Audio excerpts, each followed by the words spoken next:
Today I am going to start the topic sets and Venn diagram. तो सबसे पहले sets की definition मैं आपसे डिस्कस करता हूँ and then we will discuss the further set.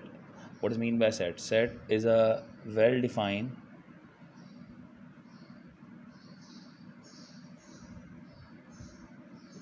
collection of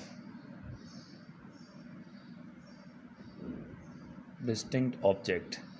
most of the time जब मैं बच्चों से पूछता हूँ what is mean by set, तो फिर बच्चे बताते हैं कि set is a collection, but it's not only a collection, it must be well defined. Well defined means same sort of things. ठीक है, जैसे फॉर एग्जांपल डिनर सेट. जैसे आपके पास डिनर सेट होता है, उसके अंदर जो डिनर से रिलेटेड एलिमेंट्स होते हैं वो सारे उसके अंदर इन्वॉल्व होते हैं. जैसे ज्योमेट्री बॉक्स के अंदर अगर मैं ट्यूबलाइट डाल दूँ या कोई और चीज़ डाल दूँ, जैसे फॉर एग्जांपल जो ज्योमेट्री बॉक्स से रिलेटेड नहीं है तो वो वेल डिफाइन नहीं होगा. ठीक है, जैसे कि आपके पास होता है ज्वेलरी सेट. तो ज्वेलरी सेट में वही सारी चीज़ें आती हैं जो ज्वेलरी से रिलेटेड होती हैं. ठीक है, so it must be well define. Collection तो हो but it must be well define. ठीक है, collection which is well define and distinct. इसके अंदर कोई भी एलिमेंट रिपीट नहीं होना चाहिए. डिस्टिंक्ट मीन्स कि कोई भी एलिमेंट रिपीट ना हो. तो ये तो हो गई सेट की definition. It's a well defined collection of distinct object. What's mean by set? Set is a well-defined collection of distinct object. Well-defined means same sort of things. Collection means majmua of distinct. Distinct means कोई भी चीज़ repeat नहीं होनी चाहिए. फिर set के बारे में आता है. Set is denoted by capital letter. जैसे फॉर एग्जांपल ए एक सेट है, इसके अंदर एलिमेंट है ABCD. Its element is denoted by small letter and bracket जो है वो करली ब्रैकेट में क्लोज होते हैं. ठीक है, set set is denoted by capital letter. Elements अगर अल्फ़ाबेट में है तो it will be denoted by small letter. ठीक है, ये सेट की टेबुलर फॉर्म है. फिर मैं इसकी डिफरेंट फॉर्म्स बताता हूँ सेट की क्या होती है. सबसे पहले तो मैंने बताया कि आपको कैपिटल लेटर से डिनोट किया जाता है, करली ब्रैकेट में क्लोज किया जाता है, और इसके जो एलिमेंट्स होते हैं अगर अल्फ़ाबेट हैं तो वो स्मॉल लेटर में लिखे जाएंगे. ठीक है, तो ये तो हो गई बेसिक सेट की डेफिनेशन. अब इसके there are 3 ways to write down the set. Set को लिखा किस तरह से जाता है वो हम लोग देखते हैं. जैसे फॉर एग्जाम्पल एक सेट है A, उसके एलिमेंट है 1 2 3 4. ना सच टाइप ऑफ फॉर्म जहाँ पे नंबर्स हों और जहाँ पे आपके पास कॉमा से सेपरेट हो रहे हों तो वो आपके पास टेबुलर फॉर्म कहलाएगी. ठीक है, 1 2 3 4 या कोई भी अल्फ़ाबेट हो या कोई भी ऐसे नाम हो, वो such type of set is set to be tabular form of the set. ठीक है, सेट की कौन सी फॉर्म कहलाएगी? ये टेबुलर फॉर्म कहलाएगी. अगर यही चीज़ मैं डिस्क्राइब कर दूँ फर्स्ट 4 नेचुरल नंबर, तो ये आपके पास किस में आ गई? ये आपके पास आ गई डिस्क्रिप्टिव फॉर्म में. किस फॉर्म में आ गई? डिस्क्रिप्टिव फॉर्म में. ठीक है, अगर इसी को मैं सेट नोटेशन में कन्वर्ट करूँ, एक्स सच दैट एक्स, हमारे पास अब ओ लेवल्स में ज़्यादातर कैसे आता है, इसके बाद वर्डिंग आ जाती है एक्स सच दैट एक्स. वैसे नॉर्मली इसको कैसे करते हैं? X such that x is a member of natural number. X such that x is a member of natural number. ठीक है, ये जो ताल्लुक़ रखते हैं ये मेंबर नंबर नेचुरल नंबर से ताल्लुक़ रखते हैं. आप इसको होल नंबर भी कह सकते हैं और भी कह सकते हैं जो सही हो. ठीक है, बट राइट नाउ हमने नेचुरल नंबर यूज़ किया हुआ है और नज़र आ रहे हैं कि नेचुरल नंबर है. X such that x is a natural number and this is a symbol of and x is lesser than or equal to 4. This is a symbol of lesser than or equal. X is lesser than or equal to 4. ये तमाम natural number जो 4 और 4 से छोटे हैं. ठीक है, और दूसरा तरीका इसका और कैसे लिख सकते हैं? x ग्रेटर देन और equal to 1 and x lesser than और इक्वल टू 4. तो ये भी कर सकते हैं. x such that x is a member of natural number and x is greater और equal to 1, x is lesser और इक्वल टू 4. तो दोनों तरीक़ों से आप लोग कर सकते हैं. तो ये डिफरेंट फॉर्म हो गई ताकि आपको आइडेंटिफाई करना आ सके. ठीक है, तो ये हो गया आपके पास सेट्स एंड वेन डायग्राम की बेसिक डेफिनेशन. सेट होता क्या है, इसकी बेसिक डेफिनेशन हो गई, और उसके कितने तरीके हैं सेट को लिखने के, ये हो गई. ठीक है, अब आगे जाने से पहले आप लोगों ने एक काम करना है. वो जो मैंने फर्स्ट लेक्चर आपको सेंड किया था नंबर्स का, जिसमें मैंने natural number, whole number, even number, odd numbers, integers, positive integers, negative integers, rational number, irrational number, ये सारे नंबर्स मैंने बताए थे. प्राइम नंबर, कॉम्पोजिट नंबर, फिर मैंने मल्टीपल्स के बारे में बताया था, फिर फैक्टर्स के बारे में मैंने बताया था. तो जो फर्स्ट टॉपिक है नंबर्स का वो आपने स्टडी करना है ताकि आपको इसमें आसानी आ सके। तो सबसे पहले आपने क्या करना है, ये पढ़ने के बाद, सेट्स की डेफिनेशन पढ़ने के बाद फिर दोबारा नंबर्स के लेक्चर पे जाना है और नंबर्स का वो रिकॉल करना है, ठीक है। नाउ अब सेट्स के जो आपके पास फंक्शन है वो क्या क्या है। सबसे पहले union. What's mean by union? Union means arrangement. Union means arrangement. Union को डिनोट कैसे करते हैं? यू से, ठीक है। फॉर एग्जांपल ए एक सेट है, उसके एलिमेंट है 1 2 3। बी एक सेट है, उसके एलिमेंट है 2 3 4। Examiner is asking you to find A union B. ये बिल्कुल बेसिक चीज़ें मैं बता रहा हूँ, फिर उसके बाद हम लोग पास्ट पेपर के क्वेश्चंस पे जाएंगे। ए यूनियन बी, पहले मैं बेसिक चीज़ें बता दूँ ताकि आपको इल्म हो कि किस तरह से करेंगे। A union B. A union B means इसको अरेंज करके आप लिख दो तमाम एलिमेंट को, 1 2 3 4। अच्छा, अब ये 2 और 3 रिपीट हो रहे हैं। As I told you, set is a well defined collection of distinct object. Distinct means इसमें रिपीट नहीं होना चाहिए, तो जो रिपीट हो रहे हैं वो एक ही बार आएंगे। अरेंजमेंट करना है आपने ए और बी का। ए 1 2 3, 2 3 आ गए, दोबारा रिपीट नहीं हो सकते, 4, ठीक है। हमने क्या किया, ए और बी को अरेंज करके लिख दिया, तो ये कहलाएगा ए यूनियन बी। अब इसी तरह से अगर इंटरसेक्शन करेंगे, ये तो हो गया आपके पास यूनियन। अगर इसी तरह से इंटरसेक्शन करेंगे तो क्या होगा इन्हीं दो सेट्स का? Let's check.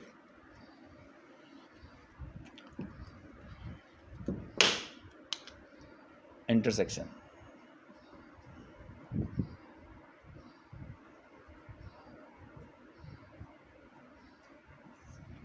Intersection means common और इसका सिंबल होता है उल्टा यू, और इट मीन्स कॉमन, ठीक है।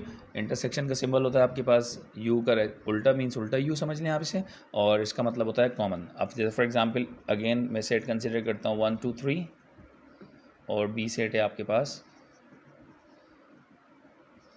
2 3 एंड 4। तो ए नाउ इंटरसेक्शन, उल्टा यू जो है आपके पास किसको रिप्रेजेंट करेगा? इंटरसेक्शन को। तो ए इंटरसेक्शन बी आपके पास क्या हो जाएगा? इन दोनों में क्या कॉमन है? 2 ए में भी है और बी में भी है, तो 2 कॉमन हो गया। 3 ए में भी है, बी में भी है, 3 कॉमन हो गया। तो आपके पास जो दोनों सेट्स में कॉमन एलिमेंट है वो है 2 एंड 3। तो आपके पास जो ए इंटरसेक्शन बी आएगा वो क्या होगा? 2 एंड 3। ये आपके पास हो गया ए इंटरसेक्शन बी। पहले हमने पढ़ा यूनियन, फिर हमने पढ़ा इंटरसेक्शन। अब तीसरा है डिफरेंस। यूनियन इंटरसेक्शन के बाद हम क्या पढ़ेंगे? डिफरेंस। मीन्स आपके पास अगर दो सेट हो, उनका डिफरेंस कैसे निकालेंगे?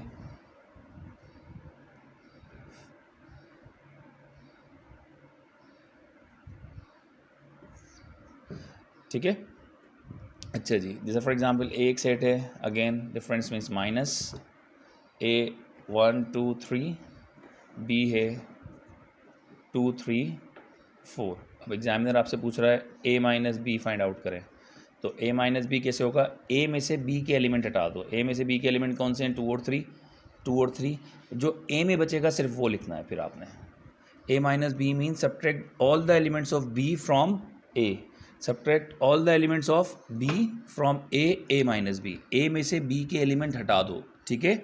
और अगर इसी तरह से बी माइनस ए कहता तो इसका मतलब है बी में से ए के एलिमेंट हटा दो, 2 और 3 हटा दो, तो बी में क्या बचेगा? 4।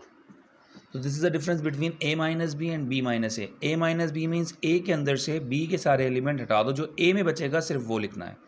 इसी तरह से अगर बी माइनस ए बोलेगा तो इसका मतलब है बी में से ए के एलिमेंट माइनस कर दो, जो बी में बचेगा सिर्फ वो लिखना है। तो ये तो हो गया डिफरेंस। अब इसके बाद होता है सिमेट्रिक डिफरेंस, वो मैं आपको समझाता हूँ।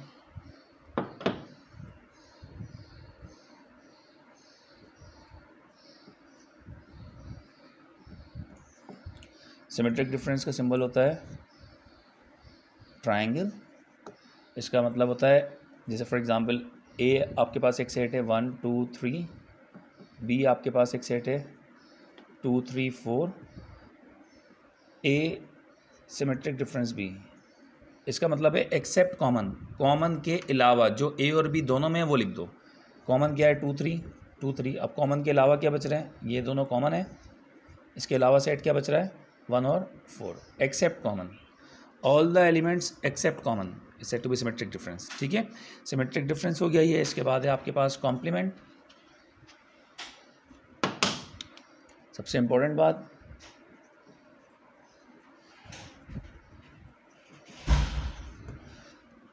अब कॉम्प्लीमेंट में आपके पास क्या होगा, फॉर एग्जाम्पल कॉम्प्लीमेंट का सिंबल है आपके पास जो ओ लेवल्स में इस तरह से शो किया जाता है, ठीक है। ए कॉम्प्लीमेंट फाइंड आउट करना है, तो ए कॉम्प्लीमेंट मतलब यूनिवर्सल में से ए को सब्ट्रैक्ट कर दो, universal minus A, this symbol is representing the universal set. अब यूनिवर्सल सेट की क्या डेफिनेशन है, universal set is the super set of every given set, जो भी गिवन सेट होंगे उन सब का सुपर सेट होगा यूनिवर्सल सेट। जैसे हम वेन डायग्राम में अगर हम पढ़ेंगे तो अगर ये रेक्टेंगल जो है वो यूनिवर्सल सेट को रिप्रेजेंट करता है और बाकी जो सर्किल होते हैं वो आपके पास उसके गिवन सेट को रिप्रेजेंट कर रहे होते हैं, ठीक है। तो universal set is a super set of every given set, जितने भी गिवन सेट होंगे उन सबसे बड़ा होगा यूनिवर्सल सेट, हमेशा ये ध्यान में रखिएगा, ठीक है।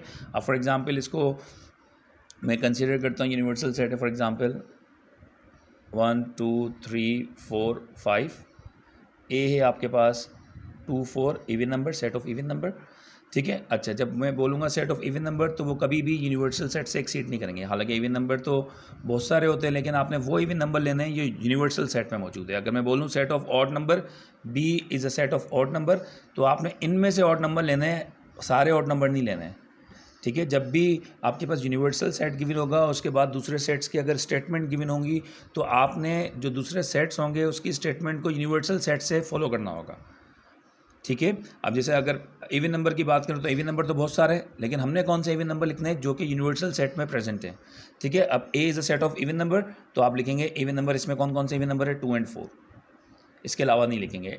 कभी भी गिवन सेट यूनिवर्सल सेट से एक्सीड नहीं करेगा, ठीक है। इसी तरह से B is a set of odd number, तो इसके अंदर ऑड नंबर कौन से 1 3 5, इसके अलावा बी के अंदर आप लोग नहीं लिखेंगे, ये बात ध्यान में रखिएगा। Universal set is always the super set of the given set.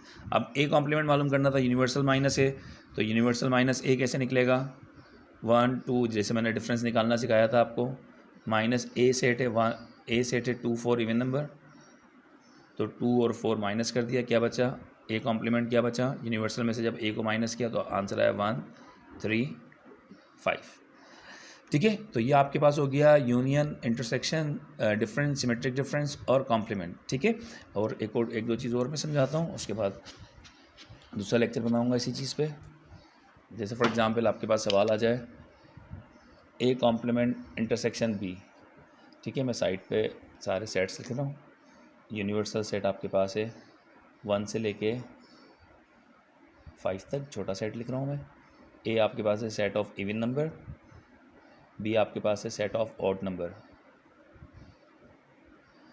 ठीक है। अब आपके पास ए कॉम्प्लीमेंट इंटरसेक्शन बी निकालना है, तो सबसे पहले तो ए कॉम्प्लीमेंट निकालो। ए कॉम्प्लीमेंट कैसे निकलेगा, ए कॉम्प्लीमेंट निकलेगा यूनिवर्सल माइनस ए से, यूनिवर्सल में से ए के एलिमेंट हटा दो, तो जब यूनिवर्सल में से ए के एलिमेंट हटाएंगे 2 और 4 हटाएंगे तो क्या बचेगा हमारे पास 1 3 5, तो ए कॉम्प्लीमेंट हमारे पास आया 1 3 5। बात समझ में आई। सबसे पहले हमने क्या निकाला, ए कॉम्प्लीमेंट। ए कुछ अलग बात है और ए कॉम्प्लीमेंट एक अलग सेट है, ए एक अलग सेट है, ए कॉम्प्लीमेंट एक अलग सेट है। ए मीन्स जो आपके पास गिवन है, ए कॉम्प्लीमेंट मीन्स ए के अलावा जो बाकी यूनिवर्सल सेट में बचते हैं वो सब, ठीक है। तो ए कॉम्प्लीमेंट कैसे निकलेगा, यूनिवर्सल सेट में से ए को माइनस कर दो, जो बाकी बचेगा वो ए कॉम्प्लीमेंट होगा। Intersection B, B simple set है, बी सेट है हमारे पास 1 3 5, तो इन दोनों में कॉमन क्या, सारा ही कॉमन है 1 3 5, तो ये लिख दो आप आंसर, ये हो गया ए कॉम्प्लीमेंट इंटरसेक्शन बी। अब इसी तरह से अगर आपके पास होल कॉम्प्लीमेंट आ जाए,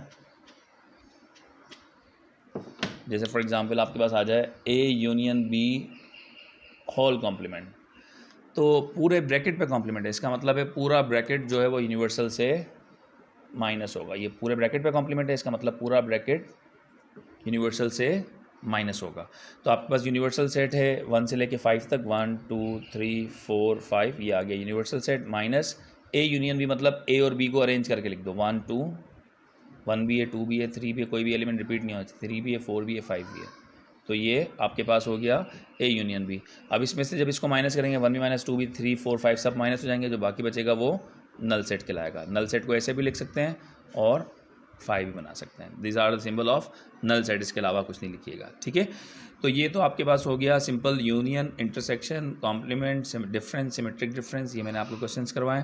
अब इसकी मैं प्रैक्टिस के लिए कुछ क्वेश्चंस दूंगा। मैंने इससे पहले आपको समझाया कि इसके सेट बिल्डर फॉर्म क्या होती है, सेट डिस्क्रिप्टिव फॉर्म क्या होती है और सिंपल टेबुलर फॉर्म क्या होती है। अच्छा जी सर, इन सेट्स पढ़ने से पहले, सेट्स की डेफिनेशन पढ़ने के बाद, उसके बाद आपने फ़ौरन से नंबर्स पे पढ़ना है कि जो जितने भी मैंने नंबर्स बताए थे, natural number, whole number, prime number, composite number, even number, odd number, rational number, irrational number, multiples, factors, square numbers, cube numbers, ये सारे मैंने नंबर्स के लेक्चर में टॉपिक दिया है। लेक्चर नंबर्स में सारा ये मैंने बताया है। तो काइंडली आप पहले नंबर्स को रिकॉल कीजिएगा, उसके बाद इसको कंटिन्यू कीजिएगा ताकि मैं पास्ट पेपर क्वेश्चन आसानी से करवा सकूं।